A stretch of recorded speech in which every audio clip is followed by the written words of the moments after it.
Good evening, North Park. We're excited this evening. We have with us for our lesson our former president of the Brotherhood, a great man of God, a great president, a great leader of our men class. And we're excited as a church and as Brotherhood to hear from our brother once again. Welcome back, Harold. We love you and we thank God for you. Tonight, hear Harold, our brother, Deacon Harold Morgan. First, giving honor to God, I want to thank the Lord for being in the house of the Lord just one more time on this evening. It's been a long time since I've been at the North Park family, but I want to thank you and thank the Pastor Thompson, Sister Linda Dodd. Like my wife used to say, like she said, that's my Dee. But I just want to give thanks to Reverend Ford, Reverend Shorter, and for everybody for being here on this evening. And it's good to be in the house of the Lord just one more time. And my lesson tonight is about part of the lesson is really, what are you angry about? And it's really starting in the book of Jonah. And it's going to be in chapter 4, but really the theme is don't have a Jonah attitude. See, in our world today, we see a lot of despair and angry people. Every time you turn on the news, there's always something angry. People angry about this or people angry about that. That's all that's on the news nowadays today. When I was a kid growing up, you used to see nothing but they show inspirational things on television nowadays or in the news. Now, if it ain't about anger or this and that, news don't sell. Right. So much things in life nowadays, people rather hear a lie nowadays than hear the truth. People are angry about their jobs. People are angry about their finances. People are even angry about their marriage. Families and stuff nowadays are angry at one another. Anger about wearing a mask nowadays, even in the midst of a pandemic. People are even angry about police brutality. And yes, and I do get it, and I do understand it. Democrats and Republicans angry at each other. The president getting on television angry and having the whole world divided. All right. But I think back on now, what are you really angry about? Mm-hmm. All right. What if God was the way that we treat him? Mm-hmm. I heard someone say, have a peace about, do you need more peace? Mm-hmm. But being angry in life, I wonder, anger ain't gonna get you nowhere in life. Right. Some things that we may not understand what the Lord is doing, but the Lord have always provided. Even in this pandemic, had the Lord shut up the rain? Have he had it stop raining? Is there still enough food to go by? So what are you angry about in life? We still have roofs over our head. Some of us still have jobs to go to. You may not have food, but there's still enough food to have food banks for another people, for families and stuff that's going through. So your situation is not that bad. So what are you angry about? Sometimes being angry in life has caused wars. It has caused countries to go to war with each other. It has caused people to die for somebody being angry in life. Causes live destructions. And today, we can find a man by the name of Jonah. This man right here had an attitude problem. Jonah was disobedient to God. God gave Jonah a mission to go on just to save some people.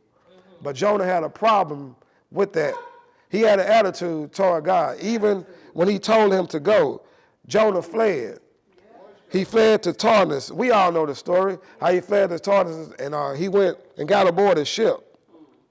But through his anger, if you look at it, God still showed his kindness toward Jonah. When he got aboard the ship, God provided a great storm. And he was on this ship, and all these men, they knew they was skilled fishermen. But these men knew this wasn't a Pacific storm. There was something about this storm. And we all going to go through storms in life, but it's just the way that you handle it. If you go through a storm in life, don't be angry. Learn how to pray and give God thanks through your storm. Jonah got thrown, they cast lots, and Jonah got thrown overboard. Even through his anger, God could allow Jonah to drown. But what did God do? God provided a great fish to swallow Jonah up. And that's the way it is today. It just only just a temporary, this pandemic thing. God is still in control. So what are you angry about? Have he been there? Have he been good to you through this pandemic? People have lost jobs, but the Lord is still good. So Jonah, even when he got in the belly of the fish, he stayed there 3 days. And he was praying to the Lord. Sometimes you have to learn when you're angry, get on your knees and ask the Lord for forgiveness. I ain't done everything that the Lord told me to do. But one thing about it, I thank him every day for his grace and his mercy. And it said after Jonah, as he prayed, the Lord gave Jonah just another chance, a second time. And I'm so glad that even when we angry against the Lord give us time, chance after chance after chance after chance. The Lord spit Jonah out onto dry land.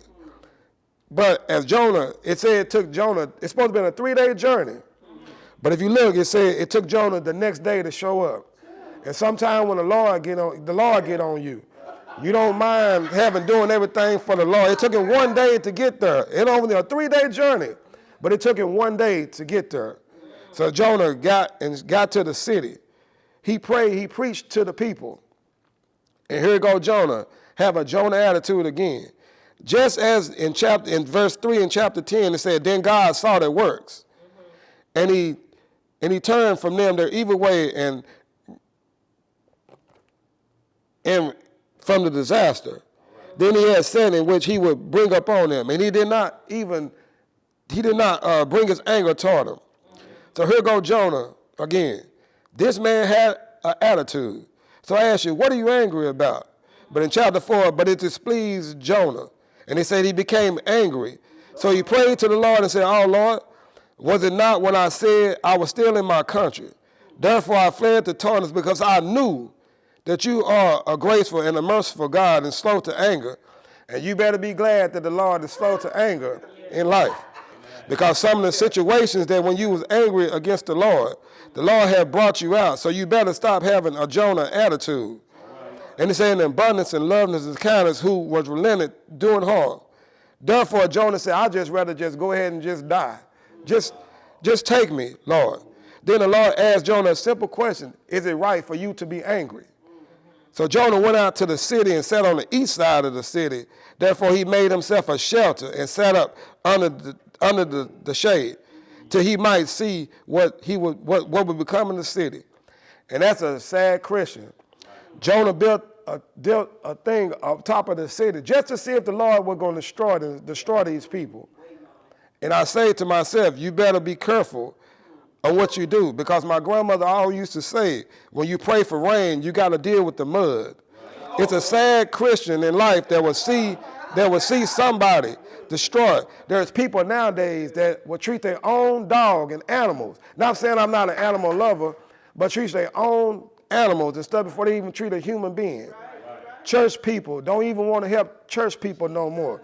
Jonah sit up there for half the Lord to destroy these people. But then you think back in chapter 1, Lord could have destroyed Jonah. He had mercy on you, so why can't you have mercy on someone else? The Lord have mercy on every last one of us. Even through Jonah's anger, it said in verse 6, and the Lord provided a plant and made it come up to over Jonah's head. Jonah still have an attitude, but the Lord is still showing him kindness, that it might shade upon his head, to deliver him from his misery. So Jonah was grateful for the plant. And I imagine that when the Lord made that plant for Jonah, Jonah probably watered that plant and took care of that plant. I'm sure he did. He had more compassion on the plant than he had on the people. So as the morning dawned, the next day it said God preferred a worm, and it damaged the plant so it would wither. So I stopped by to let somebody know today, God will send a worm in your life If you think I'm lying, ask the children of Israel. Won't God send a worm in your life? Just an 11-day journey just to get to the promised land. But they got to complaining and their anger toward the Lord. The Lord sent a worm in their life, and it took 40 years for that worm. He had them traveling around in circles. He sent a worm in their life. If you think I'm lying, ask Pharaoh. Ask Pharaoh when God sent a worm in your life. Because of his anger, it cost his own son to die. Because of his anger toward the Lord will send a worm in your life. He caused all his army and his people to die, to be swallowed up in the Red Sea, only because his anger toward the Lord. The Lord will send a worm in your life, so you better stop having a Jonah attitude. As King Nebuchadnezzar, won't Lord send a worm in your life? King Nebuchadnezzar thought he was on top of the world.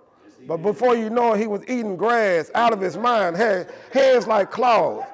God will send a worm in your life. And it's saying, and it happened when the sun rose. God affirmed the east wind, and the sun beat on Jonah's head. And it's so that he grew faint. The Lord is turning up the heat, people. And if you don't know the Lord for yourself, you better learn how to pray, because Lord is turning up the heat. I don't know what this pandemic is going to turn out to be. I don't know what everything the Lord is doing. But one thing I do know, don't have an attitude. Learn how to have an attitude of praise toward the Lord. Don't have a Jonah attitude in life. It ain't going to get you nowhere in life having a Jonah attitude. And as I take my seat, I want to say tonight, someone knows about having an attitude in life. See, when my wife died, I had an attitude toward the Lord. And I don't know if you in here, some of you North Park may ain't never been mad at God before. I don't know. But I was mad at God when he took my wife from me. I had got to the point I was just like Jeremiah. I even went home and sat down on the Lord. So Sunday morning, I got up, deciding and debating, because I had an attitude.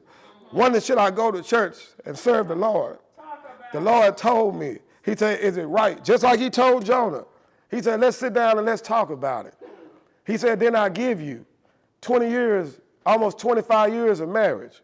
When his Lord told me, he said, when I said you couldn't have kids, then I give you a son. Then I provide for you. Then I do everything that you wanted me to do for you. And I sat there, and tears began to roll down my eyes. I got up. I repented. And I went back to church.